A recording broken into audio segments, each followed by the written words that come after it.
चौथा अध्याय। नारद जी का भगवान विष्णु को शाप देना। ऋषि बोले, हे सूत जी, रुद्र गणों के चले जाने पर नारद जी ने क्या किया और वे कहाँ गए, इस सब के बारे में भी हमें बताइए। सूत जी बोले, हे ऋषियों, माया से मोहित नारद जी उन दोनों शिवगणों को शाप देकर भी मोहवश कुछ न जान सके। तत्पश्चात क्रोधित होते हुए वे तालाब के पास पहुंचे और वहां जल में पुनः अपनी परछाई देखी तो उन्हें फिर वानर जैसी आकृति दिखाई दी। उसे देखकर नारद जी को और अधिक क्रोध चढ़ आया। वे सीधे विष्णु लोक की ओर चल दिए।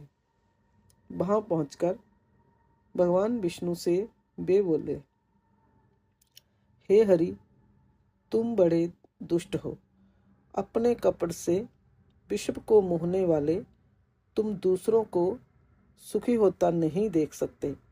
तभी तो तुमने सागर मंथन के समय मोहिनी का रूप धारण कर दैत्यों से अमृत का कलश छीन लिया था और उन्हें अमृत की जगह मदिरा पिलाकर पागल बना दिया था।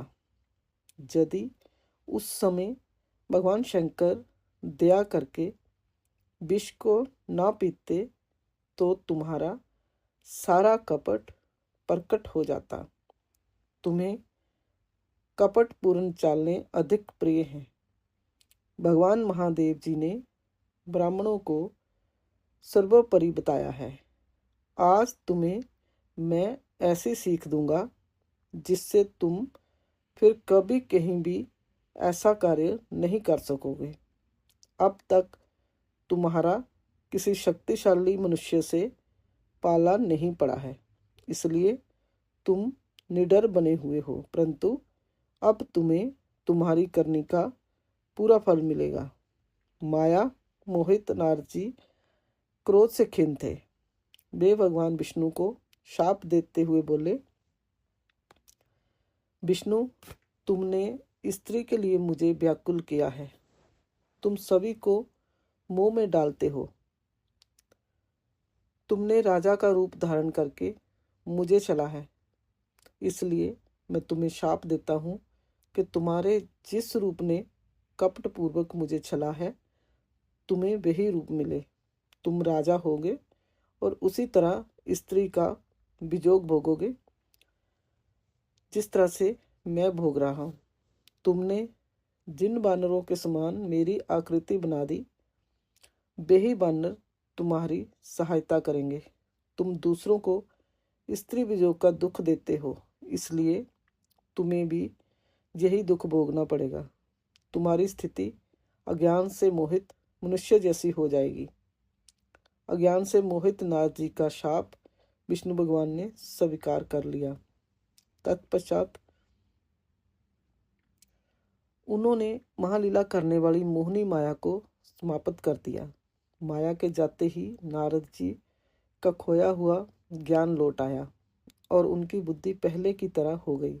उनकी सारी व्याकुलता चली गई तथा मन में आश्चर्य उत्पन्न हो गया। यह सब जानकर नारद जी बहुत पछताने लगे और अपने को धिक्कारते हुए भगवान विष्णु के चरणों में गिर पड़े और उनसे क्षमा मांगने लगे। नारद जी कहने लगे कि मैंने अज्ञान वश होकर और माया के कारण आपको जो शाप दिया है वह झूठा हो जाए। भगवान, मेरी बुद्धि खराब हो गई थी जो मैंने आपके लिए बुरे वचन अपनी जुबान से निकाले। मैंने बहुत बड़ा पाप किया है। हे प्रभु, मुझ पर कृपा कर मुझे ऐसा कोई उपाय बताइए जिससे मेरा सारा पाप नष्ट हो जाए। कृपया मुझे प्रायश्चित का तरीका बताइए। तब श्री विष्णु ने उन्हें उठाकर मधुर वाणी में कहा, हे महर्षि, आप दुखी ना हो। आप मेरे श्रेष्ठ भक्त हैं, इसमें कोई संदेह नहीं है। नारद जी, आप चिंता मत कीजिए, आप परम धन्य हैं। आपने अहंकार के वशीभूत होकर भगवान शिव की आज्ञा का पालन नहीं किया था, इसलिए उन्होंने ही आपका गर्व नष्ट करने के लिए जय लीला रची थी। वे निर्गुण और निर्विकार हैं और सत्य, रज और तम आदि गुणों से परे हैं। उन्होंने अपनी माया से ब्रह्मा, विष्णु और महेश तीनों रूपों को प्रकट किया है।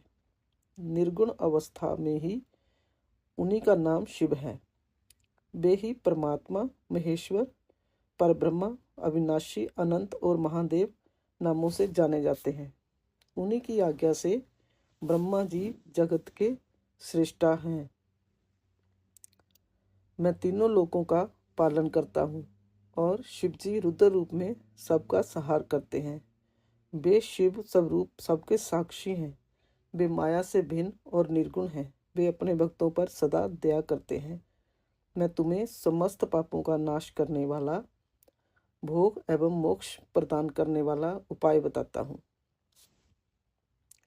अपने सारे शकों व चिंताओं को त्याग कर भगवान शंकर की जश और कीर्ति का गुणगान करो और सदा अनन्य भाव से शिव जी के शतनाम स्तोत्र का पाठ करो, उनकी उपासना करो तथा प्रतिदिन उनकी पूजा अर्चना करो। जो मनुष्य शरीर, मन और वाणी द्वारा भगवान शिव की उपासना करते हैं उन्हें पंडित या ज्ञानी कहा जाता है।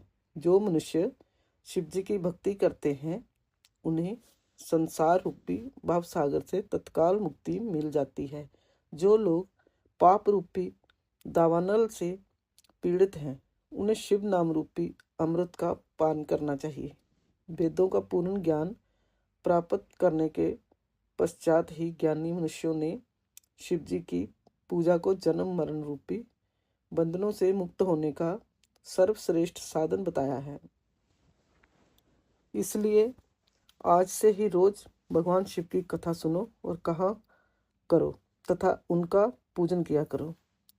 अपने हृदय में भगवान शिव के चरणों की स्थापना करो तथा उनके तीर्थों में निवास करते हुए उनकी स्तुति कर उनका गुणगान करो।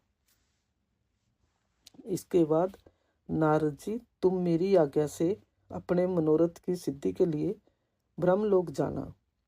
वहाँ अपने पिता ब्रह्मा जी की स्तुति करके उनसे शिव महिमा के बारे में पूछना।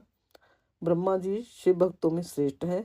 वे तुम्हें भगवान शंकर का महात्म और शतनाम स्तोत्र अवश्य सुनाएंगे। आज से तुम शिव भक्ति में लीन हो जाओ, वे अवश्य तुम्हारा कल्याण करेंगे। जय कहकर विष्णु जी अंतर ध्यान हो गए।